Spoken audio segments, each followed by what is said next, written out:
All right, welcome back to the Top Step. Welcome back to the Emerald Queen Casino studio, and welcome to the San Juan Seltzer interview. I have got a very special guest, one of my favorite, most impactful teammates of all time. I don't know if he knows that or not, but I've got Raul Ibanez joining me. Raul, how you doing, mate?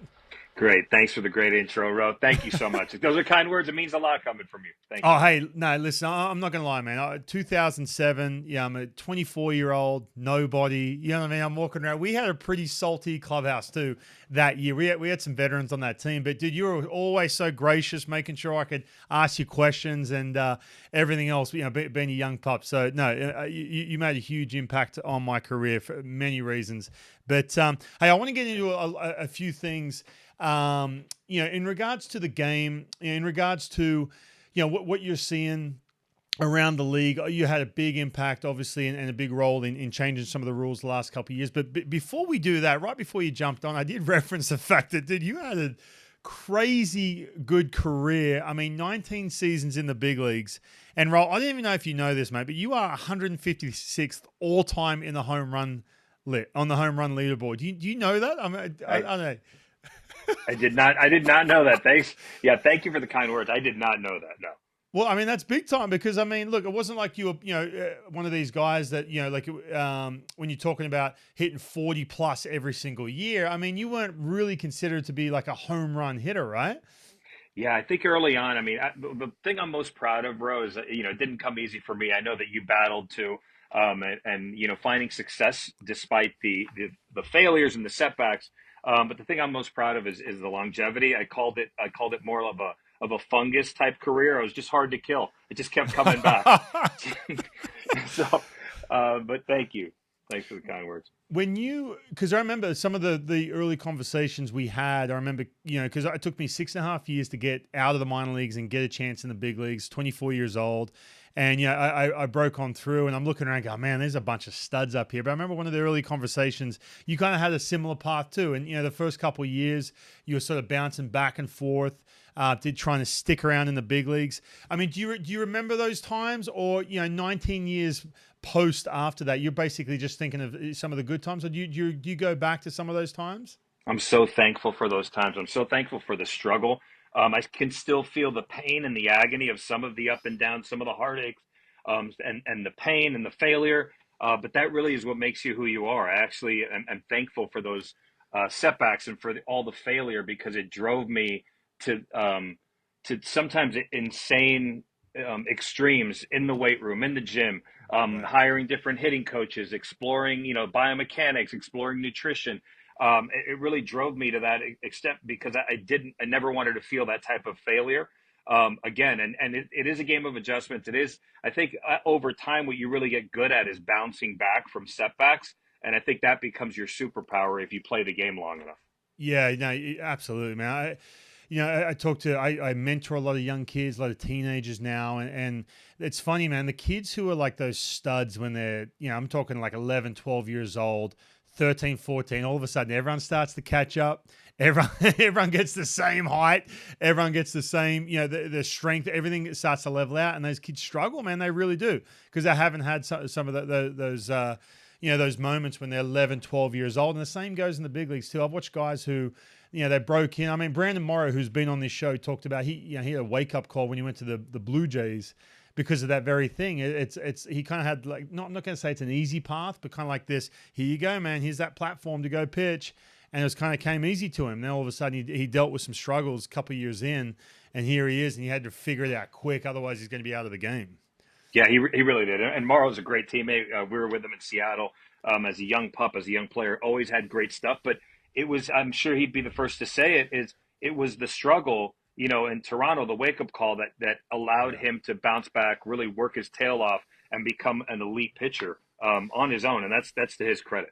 Yeah, for sure. Hey, listen, I want to dive into the last couple of years. You've been busy, and I'd have these Zoom meetings with MLB, and there's Raul Ibanez, and sometimes I'm trying to be serious, listen, but look, we're teammates, and I know how you are, and everything else. But listen, man, you were very instrumental in some of these drastic rule changes. And I remember when all this was going down and leading into how do you adjust the game, make it better for fans, make it not so much dead time and everything else that went into it. I was thinking to myself, man, this is a huge leap. It really was, because it wasn't something where, okay, let's try this pitch clock and let's shave off. Let's keep it at 25 seconds and slowly shave it down. You guys went all in, but going back to that process, I know you're with the Dodgers now, but talk me through the process of that in regards to, was it a stressful one? Was it, enjoyable, going around and figuring out the best way to make these rules come into place? Yeah, it was all of those things. It was stressful, it was enjoyable, it was stimulating. It was done, I can tell you, Ro, that it was done out of pure love for the game, for the great Mhm. game. And the intent of the rule changes was not to change the game, but more to change the game back and giving the fans back what they really wanted, what they had asked. There was a lot of polling and fan surveying done. And the things that they loved most about the game was action, more stolen Yeah. bases, more balls in play. And the things that they hated was dead time, walks, strikeouts, and mound visits and stuff like that. So really, the intent of the rules was to shift the game back to to what the fans really wanted, and the process was applying a scientific method. I mean, Mr. Stanton in Seattle was heavily involved in the rules committee. I was a part of that process as well, and everybody on that rules committee, from owners, players, people from the commissioner's office, everybody. Theo Epstein was instrumental as well. Morgan Sword and Michael Hill and the commissioner. Everybody that was on those committees had the best interest of the game at heart, Right. with Yeah. no dog in the race. Not really caring about who wins and who loses, but how do we maintain the integrity of our great game and continue moving it in the forward in the progressive direction. Was there anything, in that process that was like, that could have happened that, was just like, oh man, like anything drastic that would, that was kind of going that direction. Then all of a sudden everyone said, no, we can't do this because of that reason, because of the integrity of the game. Yeah, there was a lot of conversations of a lot of different things, and a lot of those things did not make it through. And quite frankly, thankfully, a lot of those things did not make it through. The entire process was a lot of testing. I think it was 1,400 games total. A lot of testing, a lot of data tracking. And actually, when I went and sat in Rancho Cucamonga, I went to see the pitch clock for the first time. Uh, and I sat there, and after about 3 innings, I just thought, gosh, this reminds me of the game that I grew up watching. I grew up a George Yeah. Brett, Pete Rose fan. Grew up in watching that era of baseball. Really, was '70s and the '80s was when baseball was the biggest game on the planet. It was the most popular sport in the world, and that's what it reminded me of. And I thought immediately, we have to bring this to the big leagues. Now, we do all the data tracking, you do all the research, you watch a bunch of these games, you think it's the right thing, and you asked me a question if it was stressful. 3 days before, I didn't sleep for 3 nights, easily 3 nights. It Wow. might have been five, because you think, we believe this is the right thing. All the data Yeah. says it's the right thing, but is it the right thing? Are we changing the direction of the game? And Right. thankfully, the rule changes proved to be something that the fans really, it resonated with the fans. It's hard, man, because all of a sudden you hear like, you know, some players step up, especially on the pitching side. Oh, look, the pitch clock is going to create these injuries, and there's so much unknown out of this. Obviously, you guys do so much research, but you mentioned the fact you didn't sleep, for 3 nights. I'm kind of surprised, not surprised, because I mean, you guys obviously put so much work into it, but I thought, I was waiting for like, okay, 3 months in, there's going to be some sort of, bending the rules, or some sort of, strategy to work around some kind of rule, or, a year in, teams get so smart. I mean, you were the Dodgers, right? I mean, Andrew Friedman, you see how there's like that, I'm not going to call it manipulation, but just ways to figure out, ways to win and do things around the current game. So was there ever like a situation, and again, I'll get off this in a sec. It's just amazing, the overwhelming positivity of the rules, because that was super drastic. Like, it really changed the game, and it happened quickly. And there was no, like I said, no grace period. But was there like a, like a big whiteboard of like, hey, this could happen, or we might see this troubleshooting we're going to have to deal with in 3 months, 3 years from now? Yeah, absolutely. There's all types of conversations. You have really smart people in that room, and you're also gathering a lot of feedback from active players, former players, active managers, coaches, staff, active front office, members of the front office, general managers. Then you have a president, like, former president of baseball ops, like Theo Epstein, who's heavily involved as well. And so, yeah, there was a lot of, you worry a lot. This is like, it's not lost on you while you're going through it that it's this America's pastime, this tremendous institution that has given us all so much, and the love that we all have for the game. It's not lost on you while you're going through it. We have to do what's right, and in the best interest of our great game moving forward. But yeah, there was a lot of things that you worried about, a lot of things that I personally worried about. I personally thought, the shift restrictions was an opportunity to get more players more athletic. We got to the point where we were having, with all due respect to some of the great players in the game, we were having 230, 240-pound middle infielders, second baseman, because you could just kind of shift them and get the bat in the lineup. Yeah. And you had to kind of return to the athleticism to where guys that now you see there's more diving plays. They're not in perfect position. It's just a better quality game. Yeah, for But sure. I didn't worry about that one. You did worry about the step offs. I didn't think, I'm not this huge pitcher sympathizer, as you know, but you do worry about, is that going to be a detriment to starting pitchers? Yeah. But what the fans were telling us was they wanted to see more stolen bases in the game, and I think it's worked out pretty well. That's the one, and that's the one I was thinking of. I'm glad you brought it up, but the picking over 3 times and then boom. I honestly, now that I'm not playing, I kind of like it, but I know, like, talking to pitchers, that was the one thing they're like, oh, this is going to completely change the way I hold runners and everything else. But hey, it's the fact that you bringing back stolen bases, you're seeing Ellie De La Cruz putting up crazy numbers. Hey, I'm all for it, 100%. Hey, speaking of the pitching, now I know you're off the committee, but the big buzz this year has been the pitchers' injuries, right? And is that something, even being with the Dodgers from a player development standpoint, where do you see teams, or where do you see the league trying to, I'm not going to call it regulating it, but just getting it under control in regards to players blowing out some of these superstar pitchers you want to see all of a sudden going down with TJ? Where do you see the directions, or do you have any sort of, ideas in regards to how they can mitigate this issue? Yeah, I think there's a lot of time, effort, and resources being poured into it. I'm no longer at the commissioner's office, but I still have friends at the commissioner's office, and I know that they're taking this very seriously because, in addition to first and foremost, it's always the most important thing is player health and safety. That's always first and foremost.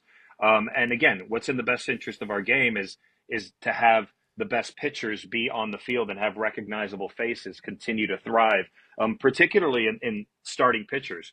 And fans drive 4 or 5 hours to go watch, an elite starting pitcher, or Yeah. just to know who's pitching the starting pitcher, who that person is, that individual is. And I know that there's a lot of resources that are being poured into this, Ro, and I don't think there's been a lot of objective, quantitative answers that could get us to the bottom of it. I know I have heard that, as the biggest issue is, as velocity increases, it places a tremendous amount of stress. The human body's not meant to throw overhand, as you know, Yeah. at these types of velocities. And as velocity increases, then injuries go up. I know that that's not a good enough answer or determination because, like I said before, we care the most about player health and safety. And now, as a member of the Dodgers front office, we've had our shares of difficult times. And Right. having your best pitchers go down does not help the team, does not help the fans, and does not help the game.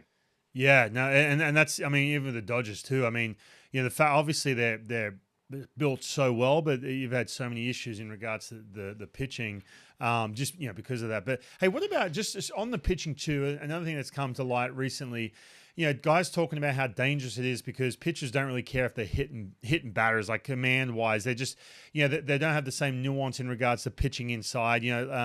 Whit Merrifield was pretty outspoken about it. Do you feel like pitchers should be penalized for hitting batters when you're talking about safety of players, especially guys who get hit in the head? Do you think there should be any kind of regulation there? Yeah, I think that's something that we did talk about. Again, I'm not at the commissioner's office anymore. So for those watching, do not send me emails. I have nothing to do with that anymore. We're trying to win a World Series in LA, and that's really my Right. main focus. But Well, that's why I'm asking you, because you're not there. You can just spill all the beans. No, I'm kidding. yeah, yeah. No, I do think that hits uh, up high. Guys are trying to throw at the top of the zone. That's where swing and misses. They're trying Right. to ride four seam fastballs at the top of the zone. These guys are throwing high 90s with 21 inches of vertical rise, some of them. And I think missing up high and in the head becomes very, very dangerous.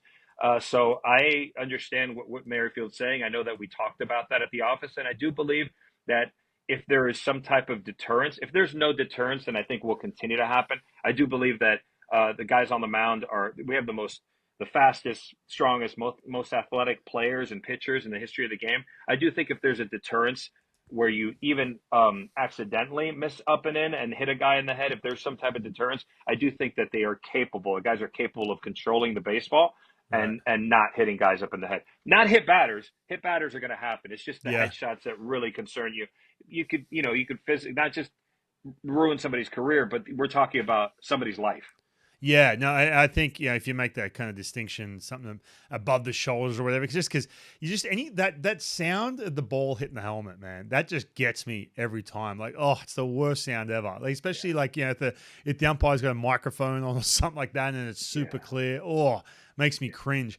Hey, listen, you're obviously with the Dodgers now. You know, with Major League Baseball the last couple of years, and one thing is just being part of a team and being part of a group of guys. And again, nothing against Major League Baseball, but we talked a little bit before you came on. That's one thing I love, being connected to the Mariners, getting a chance to get on and call games. You feel like you're a part of something. But look, the Dodgers, there's no mistake about it. Look, I know they spend a ton of money. I get all that. But under the surface, underneath the hood, their drafting and development is one of the best. And everyone knows that around baseball. Everyone talks about that.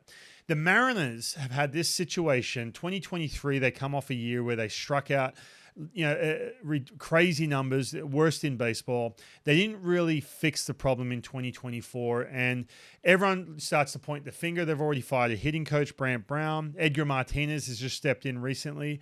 But from where you stand, I don't want you to give all the Dodgers secrets away from hitting philosophy or anything, of course. But when you look at a team like the Mariners and you're in a front office like the LA Dodgers, what are some things, especially too when you're talking about developing young players, to give them some sort of roadmap in regards to this is how we do things at the Dodgers, or something that the Mariners can learn? Because people ask me all the time, going into 2025, like, how do you fix it? And from you, I mean, look, you've had such a good career. You've been around some mentors of yours. You've been around a ton of analytic people. But what would you say in regards to how is it from a situation? How do you put in place some kind of philosophy in regards to the hitting to fix some of the issues, especially the Mariners have? Because there's too much talent there. There really is. That's a really great question, and I think if we could come up with the real, like an answer and bottle it, we'd do really well with that bottle, selling it all over the world. Well, the Dodgers have some bottle of it somewhere.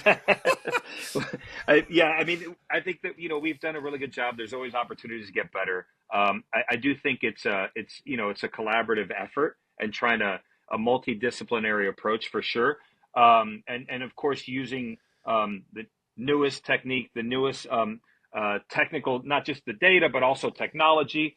But at the same time, I do think that there's a tremendous amount of value in the wisdom of an Edgar Martinez and this, simplistic approach to hitting of Paul Molitor or a Derek Jeter. And I think it's being able to, whoever can unify those two disciplines or this multidisciplinary approach is going to do very well. I mean, ultimately, I was fortunate and blessed to have come up with Edgar Martinez and learned from Edgar Martinez and Ken Griffey Jr. and A-Rod was there and John Olerud later on. And when you look at when you listen to the approaches across the game throughout the last decades of the guys today and the guys then who were dominating and doing really well as hitters, and I think there are some similarities that emerge, and I do think that the best way to approach hitting a baseball is coming from the inside, staying inside the baseball, and spraying line drives to the big part of the field, allowing line drives and doubles to carry into the gaps and over the fence, and not seeking power, and definitely not seeking pull side power. And I don't think that has changed. I think if you go from the George Brett generation to today, the guys who are still doing very well are dominating the strike zone and hitting balls with from approaching the baseball from inside the ball to the big part of the field. And one thing that you do have to do in today's world is you do have to be able to hit velocity while also, in the back of your mind, understanding that they're throwing fastball usage is at an all-time low while velocity is at an all-time high. Right. So it's certainly gotten tougher. The data's better. Scouting reports are better. You know, defensively, guys are playing deeper, so it's harder to carry balls into the gap and get extra base hits. All of those things are true, but as a hitter, you're on an island, and I would say approach the baseball from inside, staying inside the ball, and using the big part of the field, staying on the fastball is still probably the most effective way to combat all of these changes. So the Dodgers do have that good balance. Obviously, from an analytical standpoint, I guarantee you, but they do have that good balance of guys who can just kind of deliver that one sentence, that one little message. You know, the simple stuff that can get overlooked in 2024, right? Well, our guys do a phenomenal job. Robert Van Scoyoc and Aaron Bates and you know our group, our data group, also collaborating together, and then also getting input and intel. We're fortunate because we have guys like Betts, Freeman, Otani, Will Smith, guys who not only Teoscar Hernandez. I mean, a bunch of guys. You have a balance of that with the Gavin Luxes and the younger players, mixed in with Miguel Rojas. So you do have this blend. I do think that that's really important. Yeah. It's our hitting group, our hitting department, and also having players in the dugout, in the locker room, in the cage to share some of their wisdom. Yeah. Hey, real quick, you mentioned some names, obviously coming up with Edgar and Griffey. Was there a turning point for you, or something that a conversation you had, or a period of time in your career that said, man, something clicked because of those conversations with, someone like an Edgar or a Griffey, or something that you remember vividly that essentially changed your career? Yeah, I remember a lot of things. Actually, Edgar was the one who told me when I got to the big leagues, guys were throwing cutters. I said, hey, this cutter thing, they don't throw that in the minor leagues as hard as they do here, as often as they do. I said, what do you do? And Edgar said, I get jammed. And I said, you get jammed?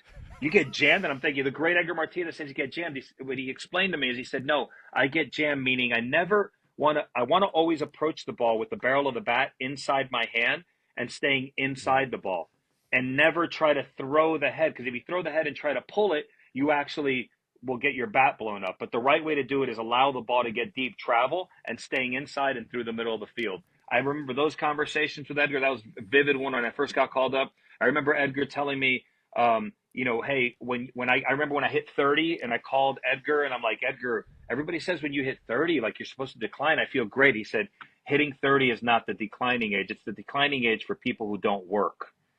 And if you've been working hard since you're in your 20s, you don't prepare for your mid 30s in your mid 30s. You prepare for it in your 20s. And so as long as the cumulative effect of that, the compounded effect of that work will manifest later on in your 30s. Those lessons were incredibly valuable. And then one of the most influential guys was a pitcher. Jamie Moyer was one of my most influential teammates. Yeah, I mean, Jamie's career and Edgar's career, I had living proof of two guys that didn't get an opportunity to really become impactful major leaguers until their late 20s. And in Jamie's case, I think he was around 30. And I used to say, I want to be like those guys, because I was sitting on the bench, not playing, constantly working and learning from them. So if I didn't have those guys to look to as examples and follow that example, I don't know where I would have been. And the last thing I'll say about Jamie Moyer connected me with who became my mentor, the late, great Harvey Dorfman, who was his mentor as well. And one day I had read Harvey's book a bunch, and one day I saw Jamie reading Harvey's book, and he told me that Harvey Dorfman was responsible for turning his career around. I said, Jamie, you know Harvey Dorfman? And he said, yeah, I'm going to connect you guys. I said, you would do that for me? And he did. And I spent 3 days on Harvey's couch in the basement. And in 3 days, it resurrected my career. So it was that combination. It was all of those things, but Harvey was really the linchpin for me. And then which led me, once I was in KC, to Kevin Seitzer, who's now the hitting coach for the Atlanta Braves. He reiterated what Edgar said, keeping it barrel inside the baseball, using the big part of the field, being able to hit the ball to the opposite field gap. So that progression, I was just fortunate to be in the right place at the right time. Well, you couldn't hand me that book in the middle of my career when I was struggling. Dude, you were too busy playing the guitar with your headphones. I remember sitting on the plane and you're going ting, ting, ting like this. You remember? I remember vividly, because we're into the same music, and early on in my career I was like, oh man, there's Raul Ibanez, like a little bit, because I had plenty of that, like, starstruck moments when I got to the big leagues. But you were sitting on the plane, if you remember, you had headphones on, and so you had like the feed of like the amplifier in your headphones, but all I could hear was ting ting ting like this, like they're plucking at the strings.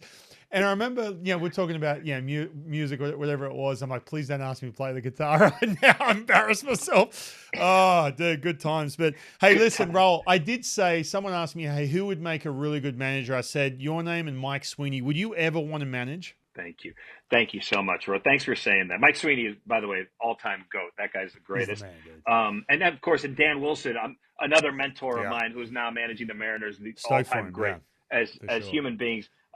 Before I answer that, I do want to say that Edgar Martinez, Dan Wilson, Jamie Moyer, Ken Griffey Jr., Jay Buhner, all of those guys, John Olerud, they impacted our lives as human beings and as fathers and husbands. They were just stellar role models, not just stellar baseball player role models.